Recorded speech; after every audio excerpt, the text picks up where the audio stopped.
Indonesia meluncurkan program nasional 7 kebiasaan anak Indonesia hebat. Salah satunya kebiasaan ini adalah anak tidur lebih awal agar tubuh sehat, bugar, dan siap belajar keesokan harinya.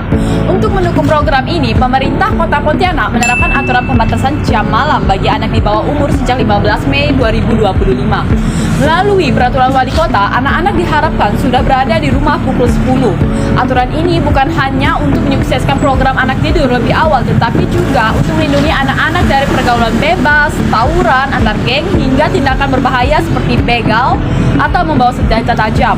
KPAD melalui tupoksinya memberikan masukan dan saran kepada pihak berwenang terkait penyelenggaraan pemilu anak. Ini kemudian memberikan usulan kepada pemerintah Kota Pontianak dalam hal ini wali kota untuk dibuat perwa pembatasan jam malam anak. Ini sebenarnya juga sejalan dengan program 7 kebiasaan anak Indonesia hebat. Nah, jadi salah satu programnya adalah anak-anak tidur lebih awal.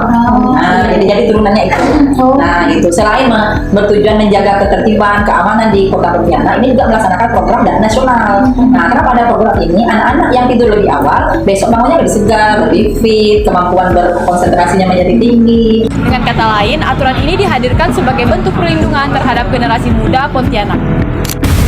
Menurut Ketua KPAD, aturan jam malam ini diberlakukan karena banyak anak terlibat tawuran, geng motor, hingga kasus senjata tajam. Perwa atau Peraturan Wali Kota sejak Mei 2025 mewajibkan anak di rumah pukul 10 malam untuk mendukung program anak tidur lebih awal. Evaluasi awal dari aturan ini menunjukkan kasus tawuran anak hampir tidak ada lagi. Kecenderungan dari sejak April, bahkan sejak dilakukan tahun Januari ini, sama sekali tidak ada anak lagi yang tawuran, tidak ada anak lagi yang geng motor, tidak ada anak lagi yang bawa saja. Sudah berkurang, bahkan tidak ada lagi. Nah, bahkan kita tidak pernah lagi mendengar laporan, oh ada nih di sini anak-anak bawa, iya anak bawa, tidak ada lagi. Mudah-mudahan seterusnya lah ya, karena kan semua termasuk sekolah, orang tua, semuanya kita sosialisasikan. Menurut anak di bawah umur yang kami wawancarai, ia merasa kebebasannya dibatasi karena biasanya berkumpul hingga larut malam. Tetapi ia juga mengakui aturan ini mengurangi pergaulan bebas dan menertibkan perilaku anak di bawah umur. Dari sudut pandang teori utilitarianisme, aturan ini etis karena membawa manfaat lebih besar bagi masyarakat, yaitu menjaga keamanan dan melindungi anak dan meningkatkan kualitas hidup, meski ada sebagian anak yang merasa dibatasi. Menurut Ketua KPAD, aturan ini melibatkan 7 OPD dengan tugas masing-masing. Pelaksanaannya tidak boleh mengurangi hak anak-anak. Sehingga dalam perwa sanksi diatur bertahap, mulai dari teguran lisan, tertulis, hingga pembinaan bila pelanggaran berulang. Namun, pengalaman anak di bawah umur yang kami wawancarai menunjukkan ada kasus penertiban yang menimbulkan masalah.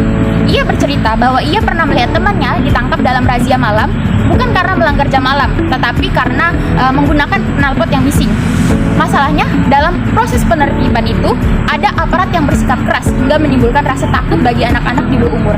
Oh, ditanya aja sih dari mana, ngapa belum pulang, gini.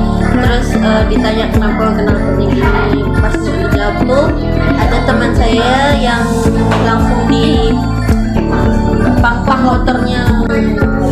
Efisiensi adanya. Dari sudut pandang deontologi, hal ini menimbulkan pertanyaan etis. Aparat memang berkewajiban menegakkan aturan, tetapi pada saat yang sama juga memiliki kewajiban moral untuk menghormati hak anak dan menghindari tindakan yang bersifat kekerasan. Menurut Ketua KPAD, aturan ini bertujuan memperkuat peran keluarga. Dengan anak lebih sering di rumah, kedekatan dengan orang tua meningkat sehingga anak merasa diperhatikan, dicintai, dan tumbuh lebih percaya diri serta bertanggung jawab. Dari sisi anak, aturan ini dinilai positif karena dapat mengurangi pergaulan bebas. Namun, bagi anak-anak yang punya masalah keluarga, aturan justru bisa berdampak negatif karena tidak ada ruang aman untuk menenangkan diri. Itu buat anak-anak yang punya masalah keluarga yang nggak tahu melampiaskan kemana, kan biasanya mereka biasanya keluar. Jangan gitu ya, Karena kita nggak tahu kan masalah setiap keluarga itu gimana. Dalam etika kebajikan, aturan ini berpotensi membentuk karakter positif, tetapi keberhasilannya sangat bergantung pada peran orang tua. Jika keluarga tidak hadir, aturan bisa menjadi beban psikologis bagi anak. Aturan jam malam di Pontianak lahir sebagai turunan program anak tidur lebih awal dengan tujuan melindungi anak dari pergaulan bebas dan tindakan berbahaya. Jika dilihat dari sudut pandang utilitarianisme, deontologi, dan etika kebajikan, aturan ini membawa manfaat besar bagi masyarakat, menegaskan kewajiban moral aparat untuk menegakkan aturan dengan cara yang manusiawi, serta mendorong peran orang tua dalam pengasuhan. Keberhasilan ini sangat bergantung pada pelaksanaan yang bijak dari aparat dan dukungan keluarga, agar perlindungan benar-benar dirasakan sebagai kebaikan, bukan pembatasan.